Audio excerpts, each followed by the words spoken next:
The autumn rain hammered against the windows of our colonial-style home in Maple Heights, Ohio, each drop echoing the hollow feeling growing in my chest. I was folding laundry in our master bedroom, the same bedroom where David and I had once planned our future together, when I heard his car pull into our driveway at 11:47 p.m. Again. My name is Sarah Mitchell, I'm 32 years old, and until that night, I thought I was living the American dream.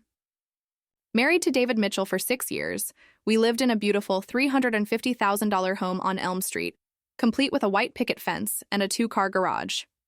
I worked as a marketing coordinator at Henderson & Associates, earning $52,000 a year, while David made $78,000 as an electrical engineer at Thompson Industries. But dreams have a way of turning into nightmares when you least expect it. The front door slammed shut with that familiar bang that had become the soundtrack of our marriage. I could hear David's heavy footsteps on the hardwood floors, followed by the refrigerator door opening and closing. Then, silence. The kind of silence that screams louder than any argument. I set down the basket of his work shirts I'd been washing and ironing for years while he spent every evening at his mother's house, and walked downstairs. David was sitting at our kitchen island, still in his work clothes, scrolling through his phone with a beer in his hand. "How is your mother's?" I asked, trying to keep the exhaustion out of my voice. He didn't look up. "Fine. David, we need to talk."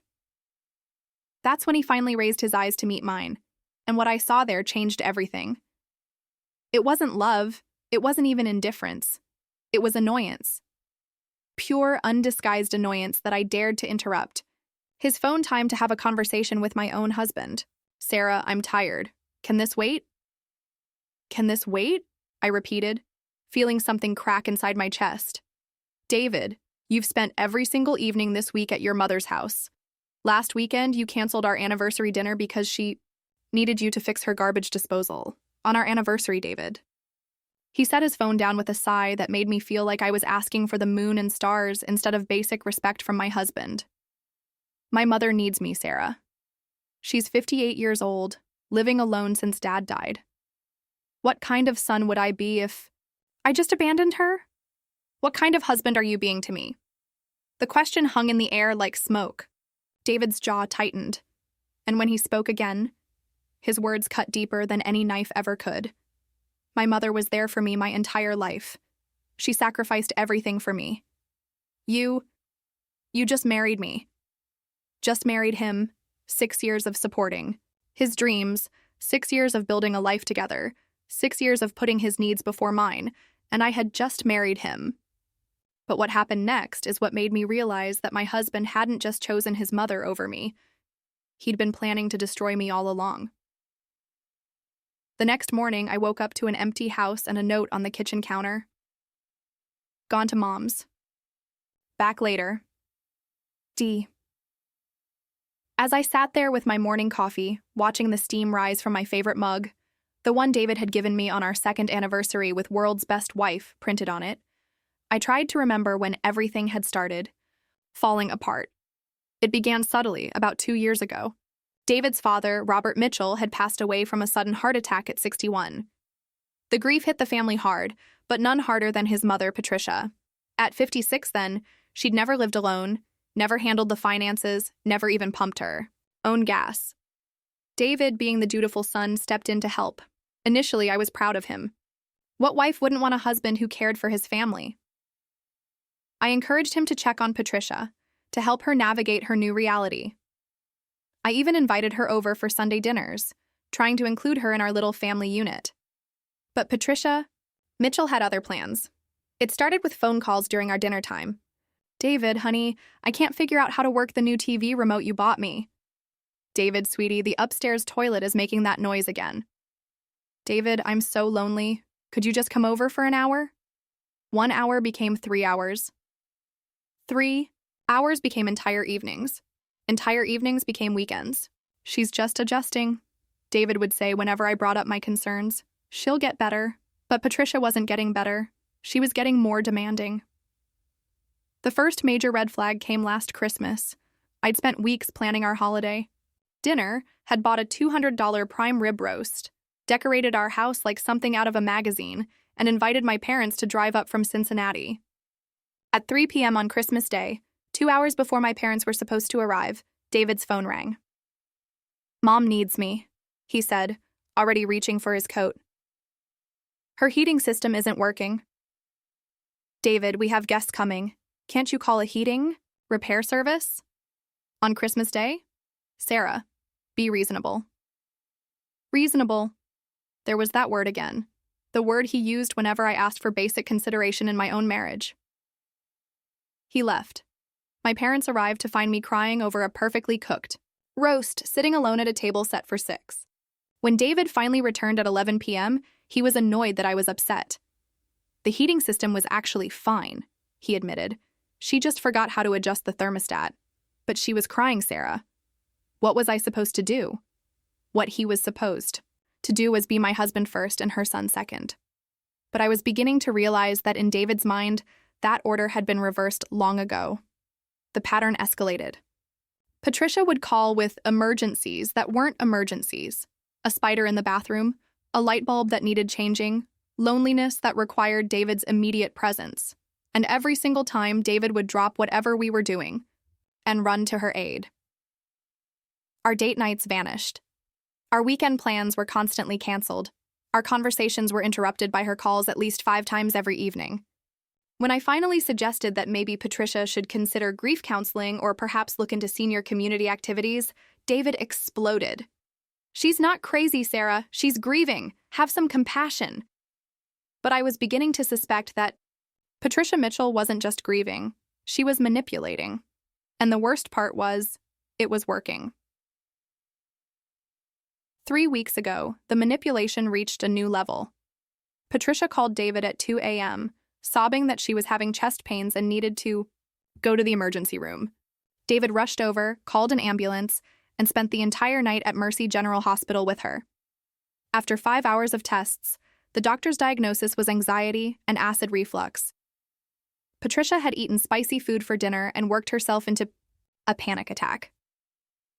When David told me this story, I waited for him to express some frustration about the false alarm. Instead, he defended her. "She was really scared, Sarah. Her symptoms felt real to her." That's when I realized that David would always choose his mother over me, no matter how unreasonable her demands became. And that realization led me to start paying attention to things I'd been too trusting to notice before.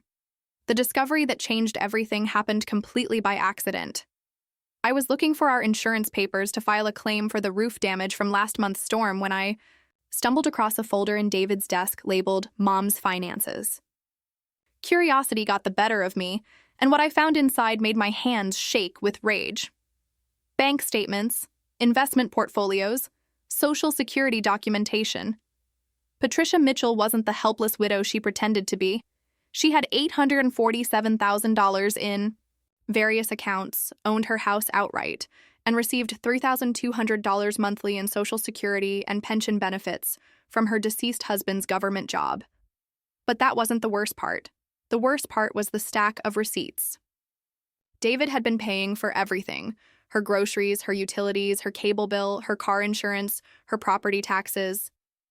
I found credit card statements showing that in the past year alone, David had spent over $23,000 on his mother's expenses, money that came from our joint account, money that I had contributed to, money that was supposed to be for our future, our house payments, our own retirement.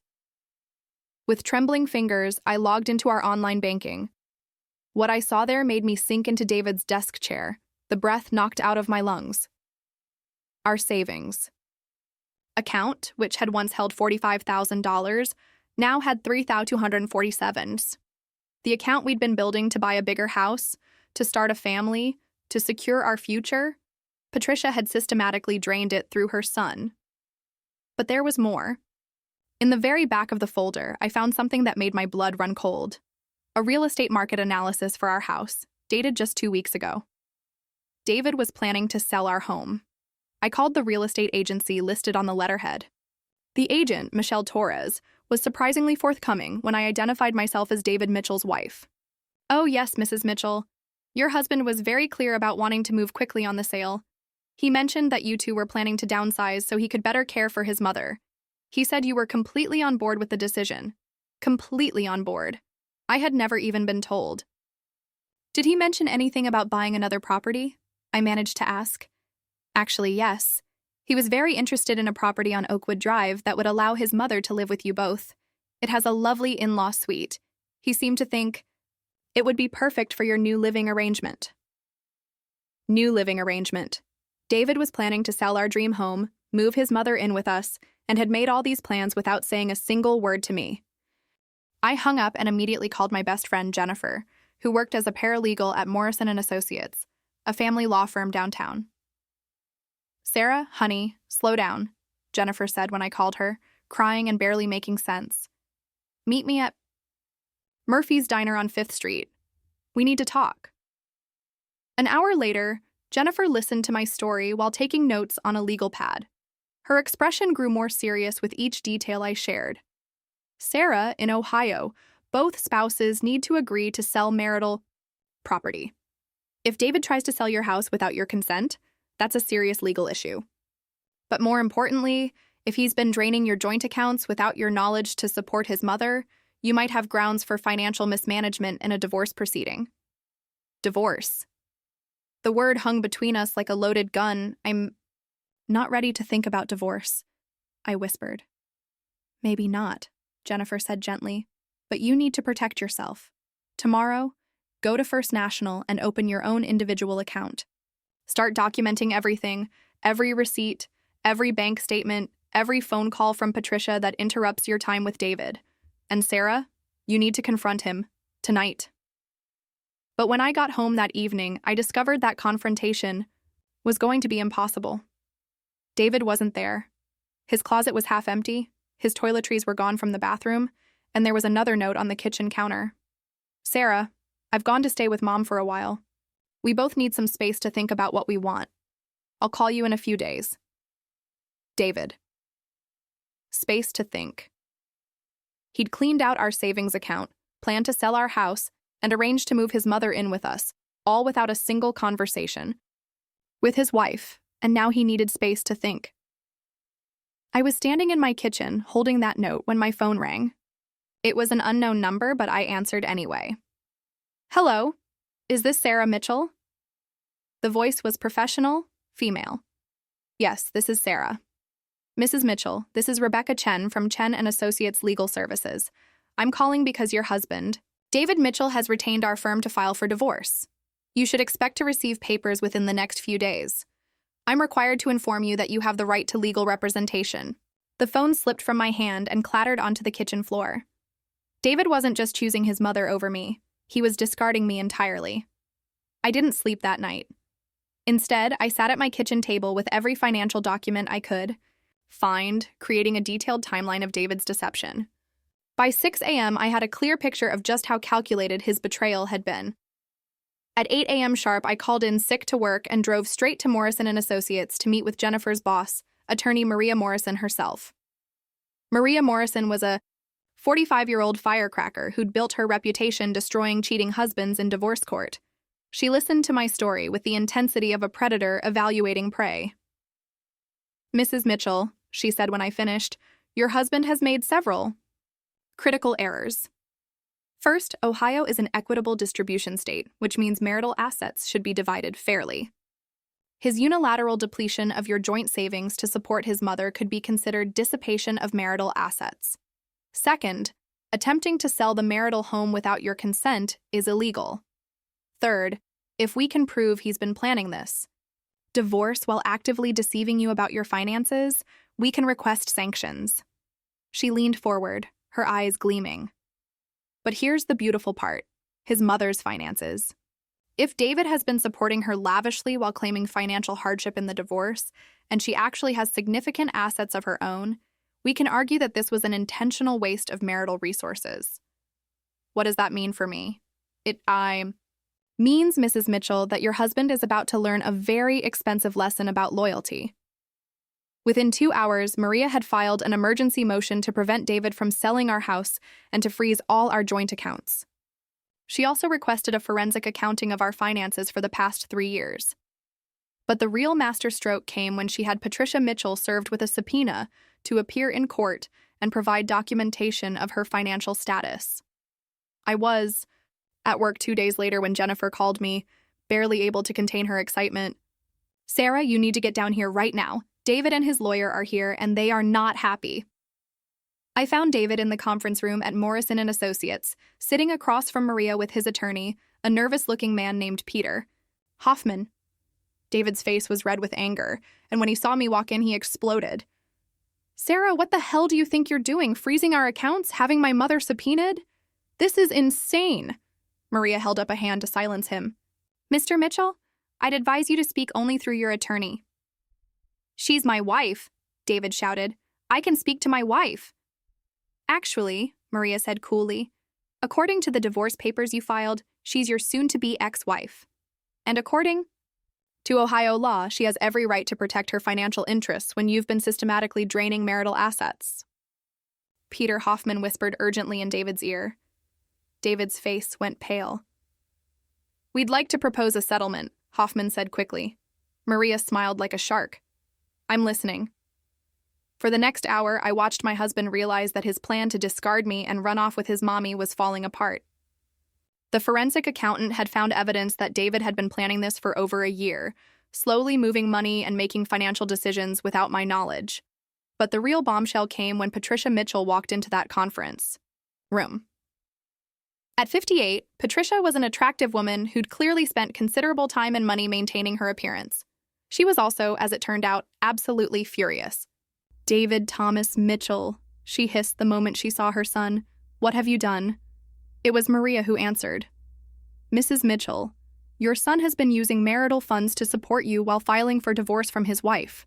We have documentation showing that you have significant assets of your own, which means this support was unnecessary and constitutes waste of marital resources." Patricia's face crumpled. "David, you told me Sarah was on board with everything. You said she wanted to help support me." The conference room fell silent. David looked like a deer caught in headlights. "You told your mother that I agreed to this?" I whispered. I thought you'd understand eventually," David stammered. "You thought I'd understand that you were stealing from me to support a woman who has more money than we do? You thought I'd understand that you were planning to sell our house without telling me?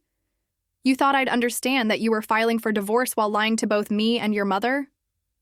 Patricia stood up suddenly, her chair scraping against the floor. "David, is this true? Does Sarah not know about any of this?" The silence stretched on until finally, David's shoulders sagged in defeat. "I just wanted to take care of you, Mom." "By lying to your wife? By stealing from her? By making me an accomplice to fraud?" Patricia's voice was shaking with rage. "David, I raised you better than this." She turned to me, tears in her eyes. "Sarah, I am so sorry. I thought he told me you were struggling financially and couldn't contribute to the household anymore. He said you were the one who suggested I move in, that you wanted to help care for me." Every lie unraveled in that moment. David had manipulated both of us, playing on his mother's grief and his wife's love to get what he wanted. But what he wanted, I was beginning to realize, wasn't to take care of his mother at all. He wanted our house. He wanted our savings. He wanted to be free of me while keeping all our assets. "Mrs. Mitchell," Maria said gently to Patricia, "would you be willing to testify about these conversations with your son?" Patricia looked at David with disgust. "Yes, I will." The divorce proceedings that followed were swift and brutal for David. Patricia's testimony was devastating. She revealed that David had told her I was having an affair, that I was mentally unstable, that I had suggested she move in because I felt guilty about her loneliness. Every story was a lie designed to make his mother complicit in his scheme. The forensic accounting revealed the true scope of David's deception. Over the past 18 months, he'd transferred $31,000 from our joint accounts to his mother, while Patricia's own accounts continued to grow from her investments and pension payments. He'd also taken out a $15,000 personal loan using our house as collateral, without my knowledge or consent. But the most damaging evidence came from David's own lawyer.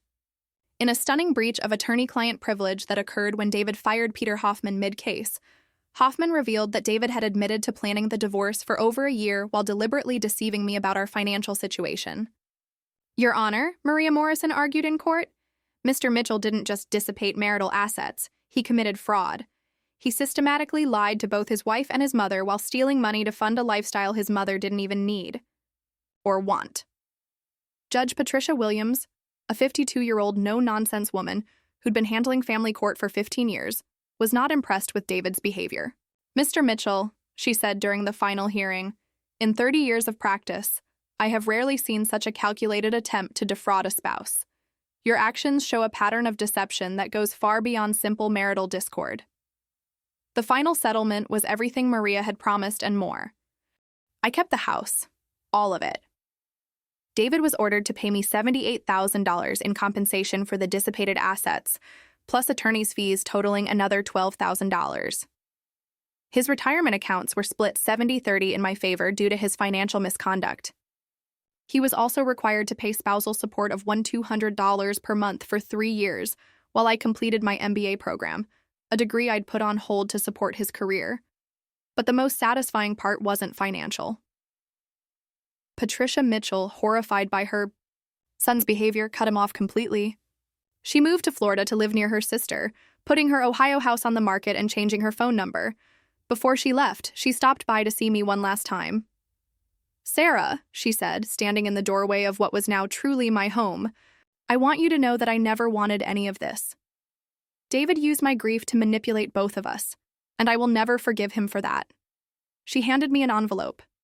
Inside was a check for $15,000. This is what I estimate David spent on me using your money, she said. I know it doesn't fix what he did, but I want you to have it back. I hugged this woman who I'd once seen as my rival, realizing that we'd both been victims of David's selfishness. 6 months after the divorce was finalized, I was thriving. I'd started my MBA program at Case Western Reserve University, received a promotion at work that bumped my salary to $68,000, and discovered that living alone was infinitely better than living with someone who didn't respect me. My house felt like home again. I'd redecorated the master bedroom, turning David's office into a study space for my graduate work, and transformed the basement into a cozy entertainment area where I hosted game nights with friends. David, meanwhile, was living in a studio apartment on the east side of Cleveland, working a second job at night to pay his court-ordered obligations. His plan to live off our joint assets while playing the dutiful son had backfired spectacularly. The final twist came a year later when I ran into David at a Starbucks near my office. He looked tired, older, diminished. When he saw me, he approached, hesitantly. Sarah, he said quietly, I just wanted to say I'm sorry. I know that doesn't fix anything, but I am sorry. I looked at this man I'd once loved, this man I'd once planned to grow old with, and felt nothing but pity. David, I replied, you chose your mother over me, and then you chose yourself over both of us. I hope someday you figure out what actually matters in life. As I walked away, I heard him call after me, Sarah, wait. Maybe we could try again? Start over? I kept walking. David Mitchell had taught me the most valuable lesson of my life. Never settle for someone who sees you as an option instead of a priority. That night, I made him regret his choice forever, not through revenge, but by building a life so much better without him that he could see exactly what he'd thrown away. Sometimes the greatest victory isn't getting revenge on someone who wronged you. It's building a life so amazing that they realize what they lost. If you're in a relationship where you feel like you're competing for attention, where your needs are constantly dismissed as unreasonable, where your partner makes major decisions without including you, please know that you deserve better. You deserve someone who chooses you first, every single day. My journey from betrayed wife to empowered woman wasn't easy, but it taught me that sometimes the person who breaks your heart is actually setting you free to find something better. If you found this story inspiring and want to hear more stories about people who turn their worst moments into their greatest triumphs, please subscribe to this channel and hit that notification bell. Share this story with someone who needs to hear that they deserve to be chosen, not just tolerated. Remember, you can't control how others treat you, but you can control how you respond. Choose yourself. Choose your worth. Choose your future. Thanks for listening, and I'll see you in the next story.